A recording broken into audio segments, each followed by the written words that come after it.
Hi, నేను మీ doctor Vishnu, consultant physiotherapist, Prolife physiotherapy clinic.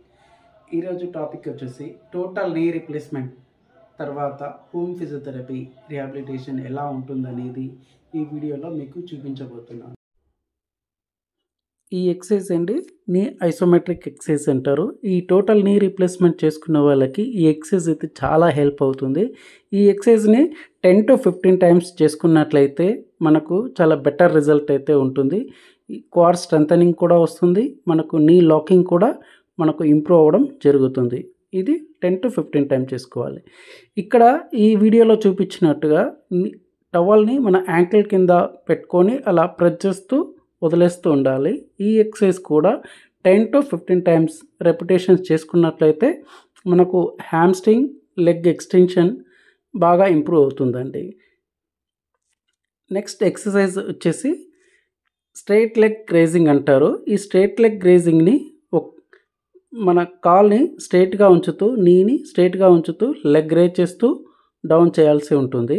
ఇది కూడా 10 to 15 టైమ్స్ రెపిటేషన్స్ చేసుకున్నట్లయితే చాలా హెల్ప్ అవుతుందండి మనకు టోటల్ నీ రీప్లేస్మెంట్ చేసుకునే వాళ్ళలో. నెక్స్ట్ ఎక్సర్సైజ్ వచ్చేసి స్ట్రైట్ లెగ్ రేజింగ్లోనే మనము 10 సెకండ్స్ హోల్డ్ చేయాల్సి ఉంటుంది. 10 సెకండ్స్ హోల్డ్ చేసినప్పుడు మనకు నీ లాకింగ్ ఇంప్రూవ్ అవుతుంది, హిప్ ఫ్లెక్సార్స్ కూడా మనకు స్ట్రెంథన్ అవుతాయి, క్వాడ్రిసెప్ కూడా మనకు స్ట్రెంథనింగ్ అవుతుంది. ఇలా ఈ ఎక్సర్సైజ్ అయితే 10 to 15 టైమ్స్ అయితే చేయాల్సి ఉంటుంది. నెక్స్ట్ వచ్చేసి నీ బెండింగ్ ఎక్సర్సైజ్ అంటారు. ఈ నీ బెండింగ్ ఎక్సర్సైజ్ని మనము పెయిన్ ఫ్రీగా అయితే చేయాల్సి ఉంటుంది. ఎందుకంటే మ్యాక్సిమం అంటే పేషెంట్ ఎంత కంఫర్టబుల్గా చేయగలిగితే అంతే కంఫర్టబుల్గా చేయనివ్వాలి. ఎందుకంటే ఈ ఎక్సర్సైజ్ టోటల్ నీ రీప్లేస్మెంట్ చేసుకునే వాళ్ళకి చాలా పెయిన్ఫుల్ అండి. నెక్స్ట్ ఇది ఎక్సర్సైజ్ ఈ వీడియోలో చూపించిన ఎక్సర్సైజ్ అండి యాంకిల్ పంప్ ఎక్సర్సైజ్ అంటారు. ఈ యాంకిల్ పంప్ ఎక్సర్సైజ్ వల్ల మనకు స్వెల్లింగ్ తగ్గడానికి ఛాన్సెస్ చాలా హెల్ప్ అవుతుందండి.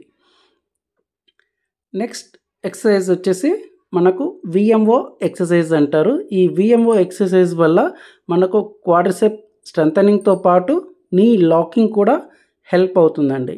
ఇది కూడా మనకు 10 to 15 రెపిటేషన్స్ అయితే చేసుకోవాల్సి ఉంటుంది. దీన్ని విఎంఓ ఎక్సర్సైజ్లోనండి ప్రోగ్రెసివ్ లెవెల్ అయితేనేమో మనకు 10 సెకండ్స్ హోల్డ్ చేయాల్సి ఉంటుంది. ఇలా 10 సెకండ్స్ హోల్డ్ చేయడం వల్ల మనకు నీ లాకింగ్ ఇంప్రూవ్ అవుతుంది. నీ లాకింగ్ ఇంప్రూవ్ అవడంతో పాటు నీ స్ట్రెంథనింగ్ కూడా మనకు డెఫినెట్గా ఇంప్రూవ్ అవుతుంది. ఇలా ఈ ఎక్సర్సైజ్ని కూడా 10 సెకండ్స్ హోల్డ్ చేస్తూ 10 టైమ్స్ చేయాల్సి ఉంటుంది. ఈ ఎక్సర్సైజ్ అండి నీ సైడ్ లెగ్ని మనం సైడ్ టు సైడ్ అయితే జరపాల్సి ఉంటుంది. మనము లిఫ్ట్ చేసి పెట్టలేని వాళ్ళైతే డ్రాగ్ అయితే చేయాల్సి ఉంటుంది. ఈ ఎక్సర్సైజ్ని కూడా 10 to 15 రెపిటేషన్ చేసుకున్నట్లయితే మనకు థై మజిల్స్ ఓవరాల్గా స్ట్రెంథనింగ్ అవుతాయండి. చూడండి ఒకసారి మీరు ఈ వీడియోలో ఎలా చేస్తున్నామో మీరు కూడా అబ్జర్వ్ చేయండి. నెక్స్ట్ వీడియో వచ్చేసండి మనకు ఇది మేజర్ ఎక్సర్సైజ్ అండి. మనకు టోటల్ నీ రీప్లేస్మెంట్ చేసుకునే వాళ్ళకి ఇది డైనమిక్ క్వాడ్స్ ఎక్సర్సైజ్ అంటారండి. ఈ డైనమిక్ క్వాడ్స్ ఎక్సర్సైజ్ని మనం ఇలా సిట్టింగ్ పోస్చర్లో చేసుకోవాల్సి ఉంటుంది. ఇలా సిట్టింగ్ పోస్చర్లో కూర్చొని లెగ్ని రేజ్ చేస్తూ డౌన్ చేయాల్సి ఉంటుంది. ఈ వీడియోలో మీరు చూసినట్లయితే మీకు అర్థమవుతుందండి. ఇలా 10 to 15 రెపిటేషన్స్ అయితే చేసుకోవాల్సి ఉంటుంది. నెక్స్ట్ అండి వాకింగ్. ఈ పేషెంట్ చూడండి ఎంత చక్కగా వాకింగ్ చేస్తున్నారు. వితిన్ 2 వీక్స్లోనే మనకు ఈ ఇంప్రూవ్మెంట్ అయితే మనకు వస్తుంది. ఇలా ప్రతిరోజు చేసుకోవాల్సి అయితే ఉంటుందండి. Thank you for watching. ఈ వీడియో కనుక మీకు నచ్చినట్లయితే లైక్ చేయండి, షేర్ చేయండి, మా ఛానల్ని మరింత సపోర్ట్ చేయండి. Thank you for watching. Bye.